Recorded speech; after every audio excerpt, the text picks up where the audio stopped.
culture, my friends.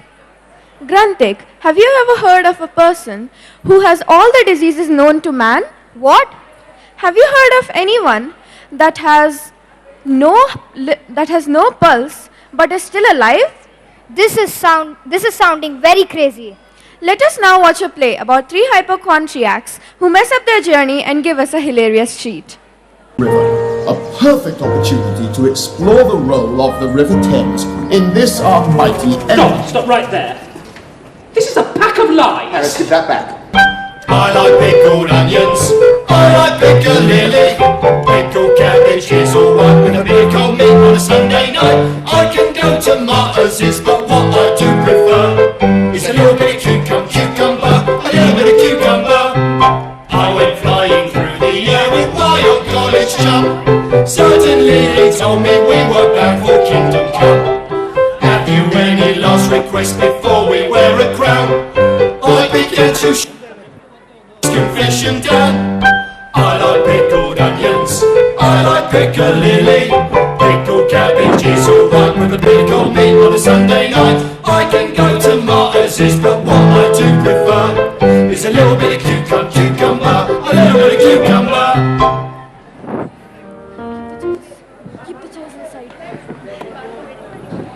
Three men in a boat starts with three friends named Jerome. Jerome, go. George and Harris. They all are smoking together in their apartment in London. They all are hypochondriacs and always talk about their illness. After some research at British Museum, they somehow concluded that he had all the diseases known to men except for corona. The friends then make a plan on taking a vacation as it is good for their health. After some contemplation, they decide to spend a week rowing up Thames River with their dog Montmorency. Now let's see how they discuss about their illness. Smoking is injurious to health. Then why are we smoking? That is because you don't know it's the cure for salmon. Who has salmon here? I have salmon here. You. How do you know that? One day, I had gone to a British museum to know about my hidden diseases. Then what happened? I checked the book from cover to cover and I noticed that I had all the diseases mentioned in the book. How come? See, all the diseases: brain tumor, brain ache; head tumor, headache; ear pain, nose pain; conjunctivitis, and even tongue pain. Tongue pain? Yes, and now my stomach is paining a lot. Oh no, seeing him, even my stomach is paining. Your stomach is paining or head is paining? Oh, my head is paining. By Jove, these both are gone cases. Do you know that I am an interesting case from a medical point of view? Okay. People need not wander around hospitals to take their medical degree. They can come to me and ask their medical degree. How is that possible? I tried to examine myself. I tried to feel my heart. Do you know what? It was not beating. What? You can check my pulse. I am not able to feel it. I can't feel his pulse. Neither can I. I can't feel your pulse as well. I can't feel your pulse too. Oh no. Are we dead? Well, we can check it.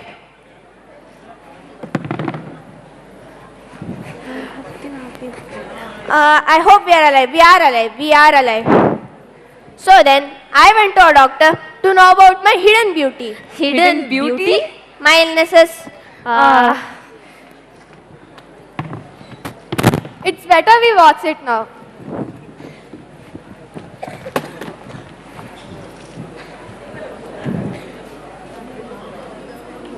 Well, what's the matter, boy? Dear doctor, life is brief and you might pass away before I had finished. I'll not tell you what is the matter with me. I'll tell you what is not the matter with me. I have not got corona and I can't tell you why I haven't got it. Rest all, however, I have got.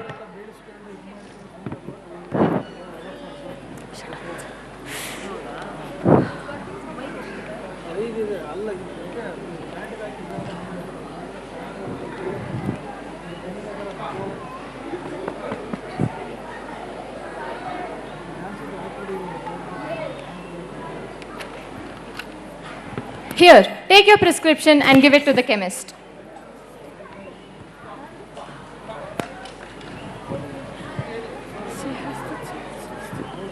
Are you a dentist?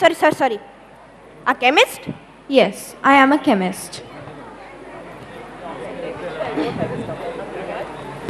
If I was a cooperative stores and family hotel combined, I might have been able to oblige you. Being a chemist hampers me from doing so. Why can't you do it? Maybe you should try reading the prescription first. Okay. Let me read it. 1 pound beef steak with 1 bitter beer every 6 hours. A 10-mile walk every morning. Bed at 11 sharp every night. These things will keep me very unhappy.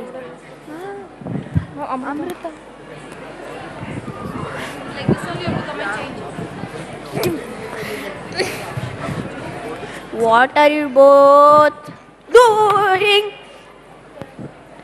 Poor dog, you frustrated it.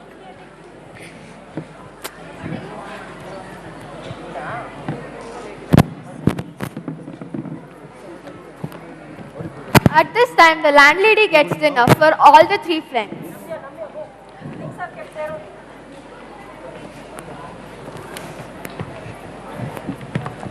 What is this?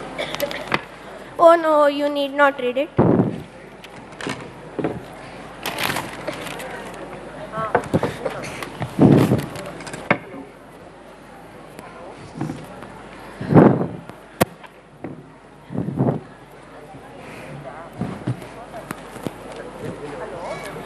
All of us don't feel like eating, do we?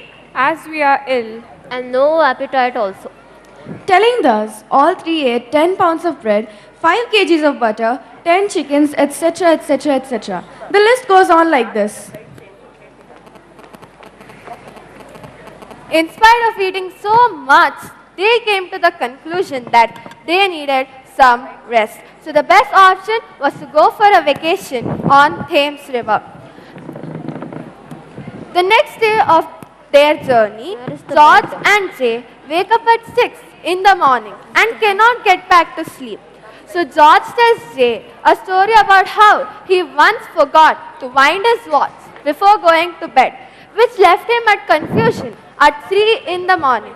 He only realized his mistake when he arrived at work and aroused the suspicion of several constables as he walked alone at night in London. Special notification to all the audience: if the character turns around once, that means they are going to flashback.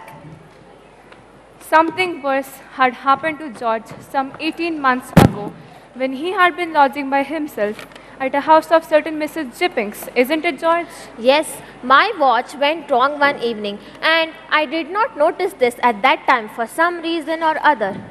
Oh, I forgot to wind it up when I went to bed and hung it over my bed without ever looking at it. It was winter when this happened, very near to the shortest day.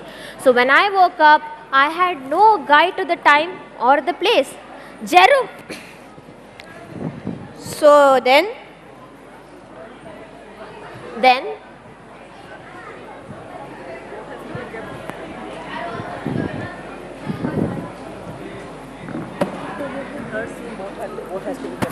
I reached up, hauled on my watch. It was 8:15, and as they tell, best things take time. That's why I'm always late. Talking about which, I got to be there in the city by 9. Why didn't somebody call me? Oh, this is a shame. He sprang out of bed and dressed and shaved himself in cold water because there was no time to wait for the hot water, and then rushed and had another look at the watch. Whether the shaking it had received on being thrown on the bed or how it was, I could not tell, but it started to go, and now was 20 minutes to 9. Oh no.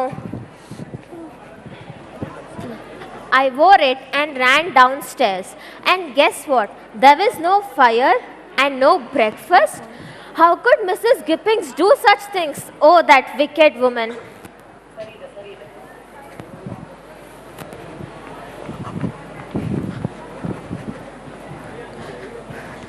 I ran hard for a quarter mile, and it began to bore upon me as a strange and curious thing that there were so few people about. Not a bus was about, not a shutter was down. What is wrong with everyone? There was a policeman inside, that's all. George pulled out his watch and looked at it. It was 5 minutes for 9. He stood still and counted his pulses. He stooped down and felt his legs. Then his watch, still in his hand, went up to the policeman and asked him if he knew what the time was. Good morning, sir. Do you know what is the time when an elephant sits on a clock? What? It's the time to buy a new clock. Oh, never mind. Wait, are you a police? Yeah. I am a police. Well, what is the time? Why, you will hear it when it strikes.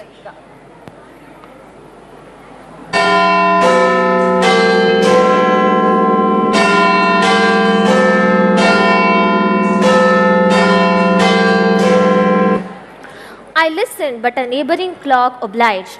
But it's gone only 3 when it had finished. Yes, and how much did you expect it to go? Why? 9.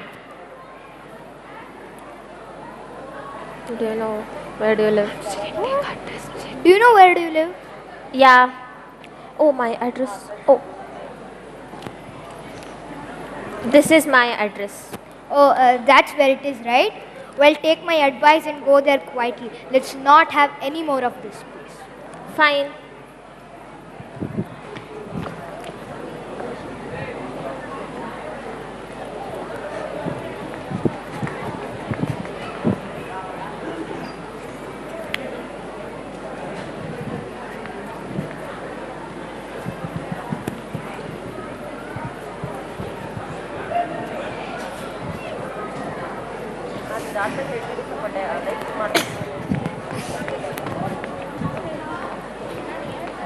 He never felt more wakeful in his life. So George lit a lamp and took out the chessboard and played the game of chess for himself. But that did not enliven him. It seemed slow somehow. So he quit chess and took out the book for reading. But he did not seem to have any sort of interest in reading either. So he quit reading and put on his coat and went down for a walk. It was horribly lonesome and dismal. All the policemen he met regarded him with undisguised suspicion and followed him about. It was such a warning to him. On the third day of their hilarious journey, all the 3 friends stored river water for drinking and cooking.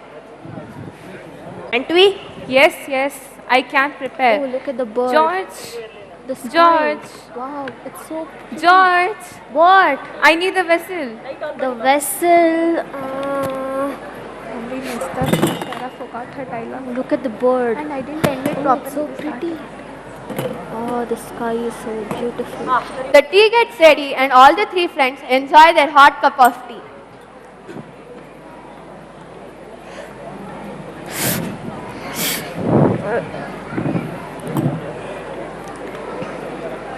Jerome, whom do you think is hilarious? Harris? Why? Because of his sense of humor. And H for hilarious, H for Harris? what? Well, let's put that for a test. Do you know which tea is really hard to drink? Which one? Really, tea. Oh, You know why did the melon fall into the water? why? To become watermelon. Oh, Well, that was not funny. wait. What's that floating in the river?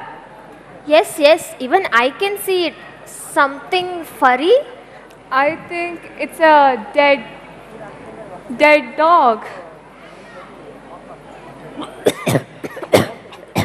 You fetch the water from the water where the dead dog was floating? Yes. You could see it? Ew! No, I couldn't.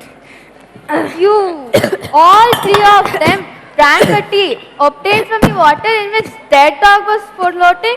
Look at their aversion towards the very tea which they had loved to drink it.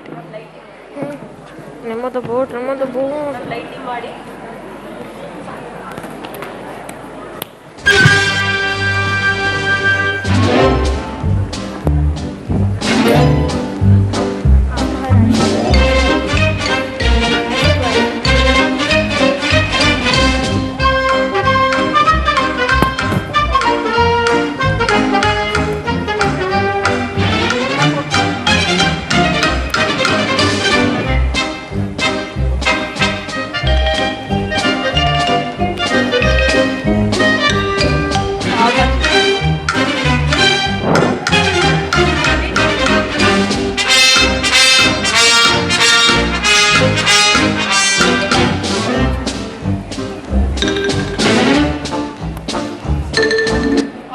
The journey goes on and on. Thus comes to an end all the three friends' journey. We hope you all of us enjoyed. 3, 2. Thank you.